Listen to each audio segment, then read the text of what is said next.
What's going on, everyone? Welcome back to another post game here on Mets Central as the Mets drop game two of the series to the Cincinnati Reds by a final score of 6-3 in game 142 of the regular season. And I do apologize in advance throughout this episode that I sound the way that I do, and the fact that I'm not going to be sitting here screaming, yelling, and all this other stuff like I normally do as well.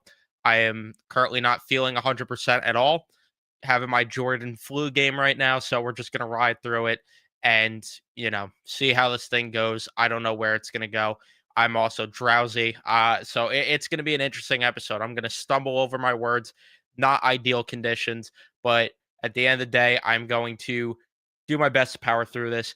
But yeah, just a very frustrating game from this team yet again. It's just more of the same from what we've seen throughout the season, whether you look at the offense coming up small with runners in scoring position, when you look at some of the poor base running throughout this game, I mean, that's not a common theme, but so much poor base running throughout this baseball game as well.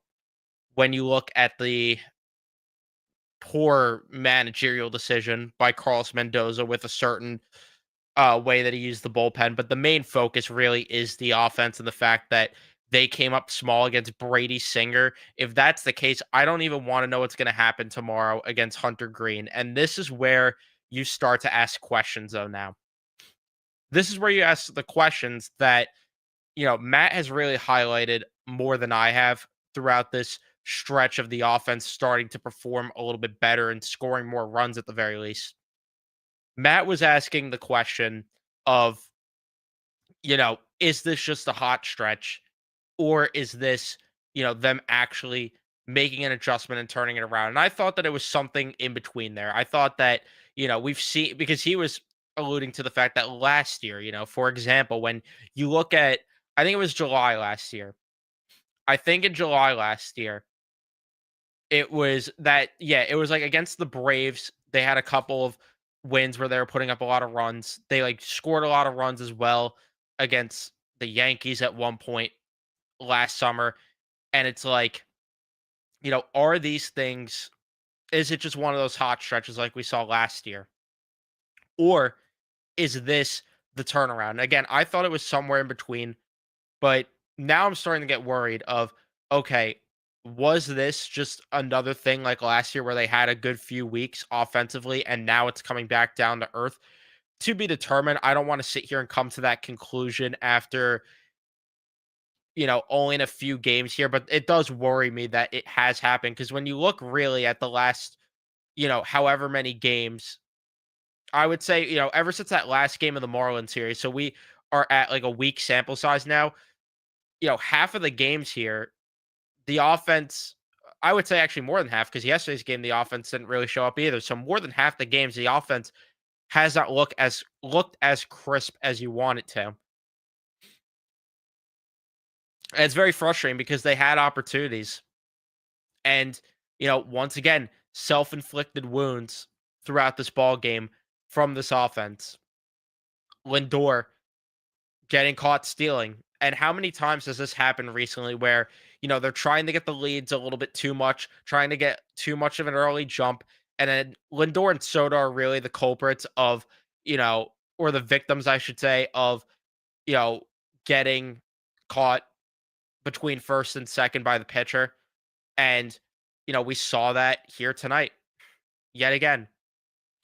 And then, that ruined anything that could have started that inning because you had that leadoff single. And it's like, all right, let's get going here. Let's give our young pitcher and Jonah Tong a little bit of a nice start here.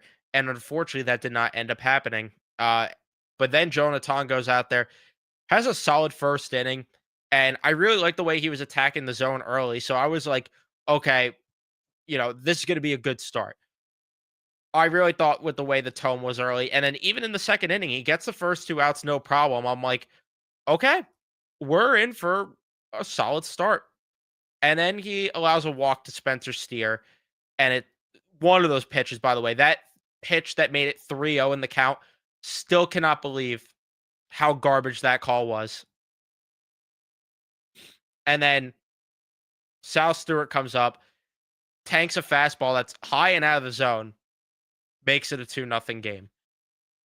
So all of a sudden, it's 2-0 for the Reds early.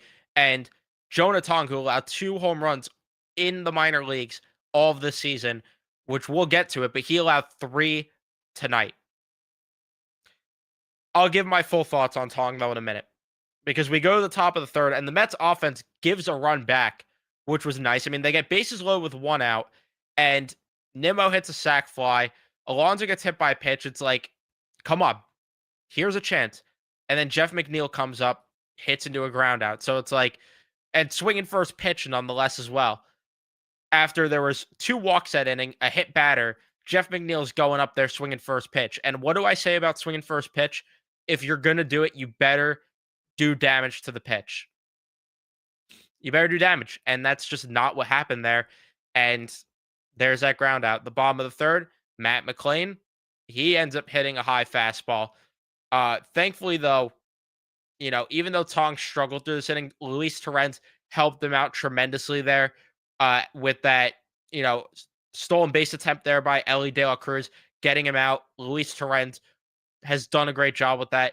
And then the bottom of the fourth inning, another home run, though, as Austin Hayes. This I thought was the worst pitch, though, that Tong threw of the night.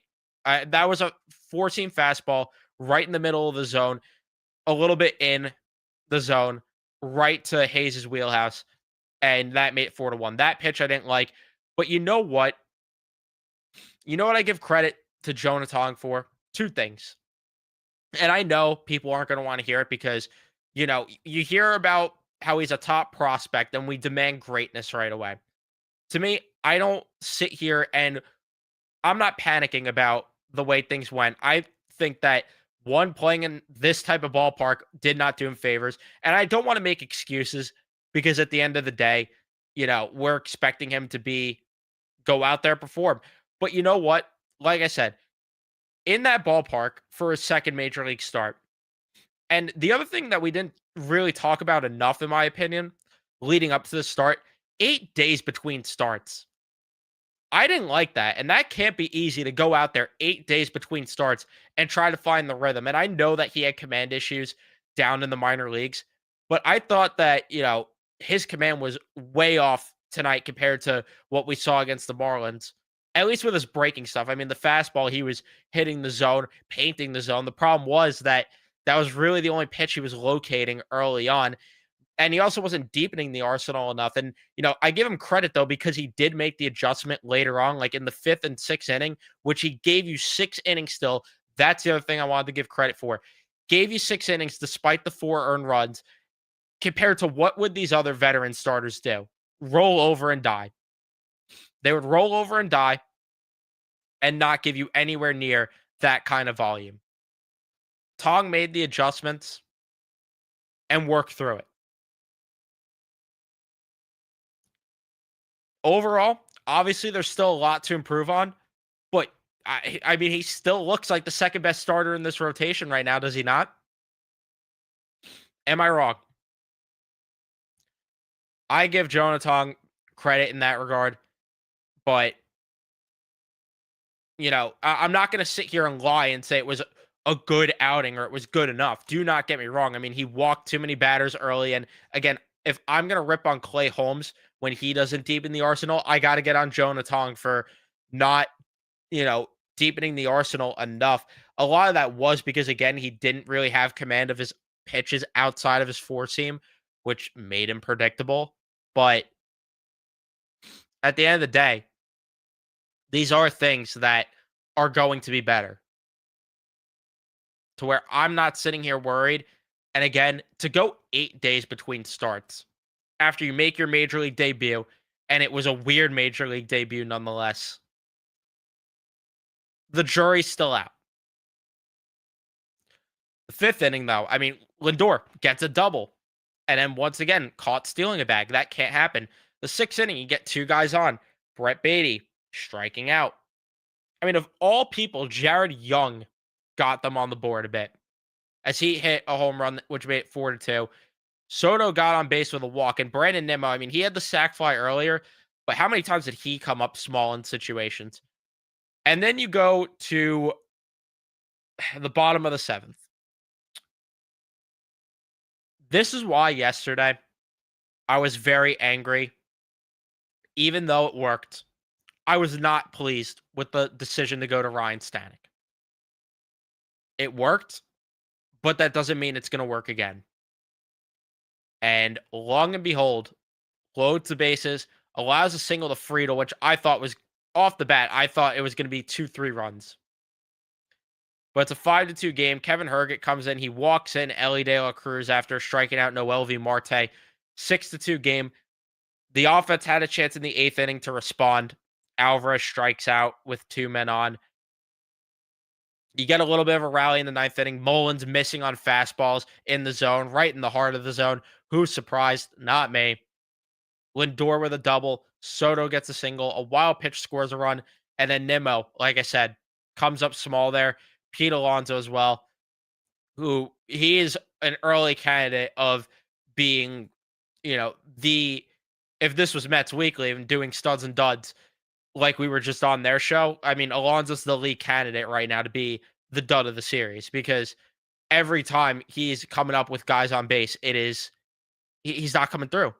He is simply not coming through. And it's very frustrating. 2 for 9 with runners in score position. I mean, it's just not good enough tonight. And you could sit here and be upset with the way Tong's outing went. I could sit here and be upset about Stanek coming into the game. At the end of the day, the offense, where are they against Brady Singer? Where are they? And now you got to try to salvage this series tomorrow. Otherwise, you know, if it comes down to it, the Reds have the tiebreaker on you, and I don't love that because it's still not guaranteed you make the playoffs. Sorry that you hear me sniffling a lot. Like I said, the start, in case you missed the start, a little bit under the weather right now, unfortunately. So powering through it. So I'm not gonna be live for too long. I'll address a few comments here, and then I'm gonna wrap things up. And like I said, keep things short. Legitimately, what does Cedric Mullins do? I have no clue. I mean, he almost robbed one of those home runs. I guess, sure, credit to him on that for making an effort, but at the plate, he's horrible, and he's still horrible defensively. Static backfiring, what a shock. Yeah, I mean, we both said it. It's why I never get high over the offensive outputs and get low from the offense doing nothing because we know the inconsistencies is a thing with this group. Yeah, I mean, just bipolar offense. The first pickoff, Lindor pickoff, I didn't have a problem with because it's early and the Mets are good at stealing bases. The thing for me was the one stealing third. I agree with you on that. The one stealing third is what really bothered me because how are you doing that when Juan Soto's at the plate right now and he's been swinging the bat the way that he has? How are you going up there? Or how are you on the base there trying to steal third? I mean, to me, that's unacceptable. Thank you. I didn't realize I reached unk status.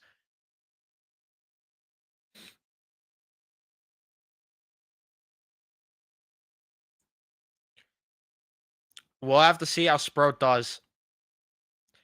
I don't know. We'll have to see how Sprout does tomorrow. I mean, we'll get an idea if that takes correct.